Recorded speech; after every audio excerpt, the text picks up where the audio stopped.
You'll never guess what's next. The boat carried undocumented children caused by a gas leak. The detective sensed trouble but vanished. I figured it was all Damon's idea. After escaping from the dock, I learned about Master's place from a guy, but once I got to his house, all I saw were his wife Tinya and their son. The wallpaper struck me it resembled the kidnapping setup, strengthening my suspicion of Master. I pressured Tinya to spill the beans on where Tinker was. She came back with, "What's that got to do with me?" That shocked me, so I pressed on. "It's somebody's child, and good luck with that karma. Kill one kid, and you'll be facing consequences in 70 days. The assassin's curse hit me like a hammer, completely shattering my guilt. I kept asking Tinya, "Where's Tinker?" I even threatened her son's life just to make her talk about Tinker's whereabouts. But she bit me, so I pushed her back onto the table. Then I grabbed the incense burner from the table and aimed for her head. Each hit echoed like breaking bones, and her son charged at me out of nowhere.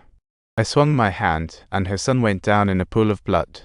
I used to be a peaceful guy, but now my hands are stained red. I prayed for help, but here I was, drenched in blood.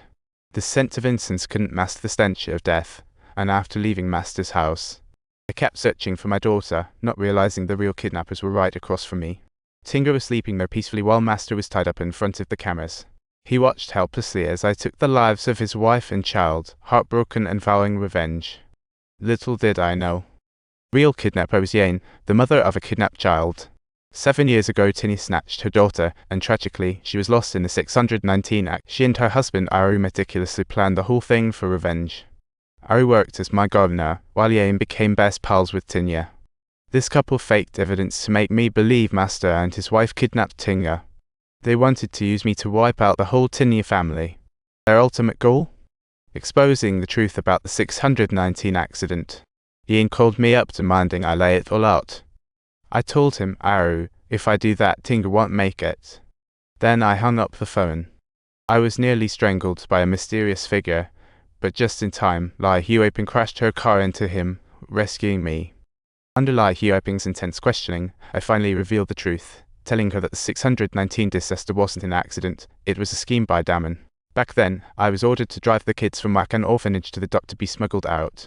The heat was too high, so I had to shove the kids in a wooden cage. Huoping had rigged explosives on the boat beforehand, ready at any moment for cleanup. But she never expected the Masters to still be alive. But the real kidnappers were the parents of the 619 kids, Yin. To save Tinga, I had to take down Damon. I promised them a public livestream. I promised to go with them to the site of the 619 explosion, but they insisted I go alone. "If Tinga becomes an orphan, you have to take care of her," I said. "Then I can still be a decent human, but I also want to be a good dad." Huoping was deeply moved by my words, but little did she know I didn't just want to be a good dad. I used the good dad guise to survive. Next day, I went to 619, praying before the fight. This time, it wasn't a sincere prayer, it was more of a confession for my conscience, because I hadn't told Huoping the whole truth. The bombs on the boat? I had Wudor set up the explosives, and it was my hand that triggered the blast. But I was trapped too. That day, the police were hot on my heels, and I had to take a detour down a narrow path, which led to the kids suffocating.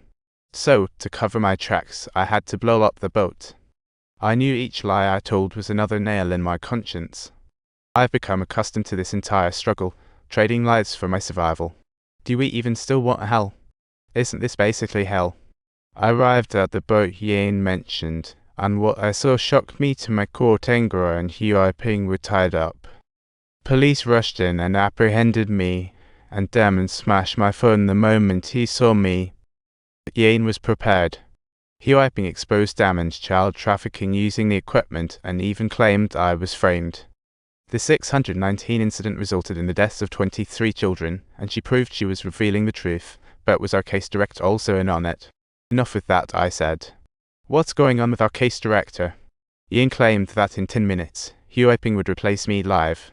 Crowd kept growing, and Damon tried to stop the stream, but the kidnapper seized the platform and went live. At that moment, Ian left behind a remote, the one for the bomb on Tinga. I had to choose whether to cancel the stream.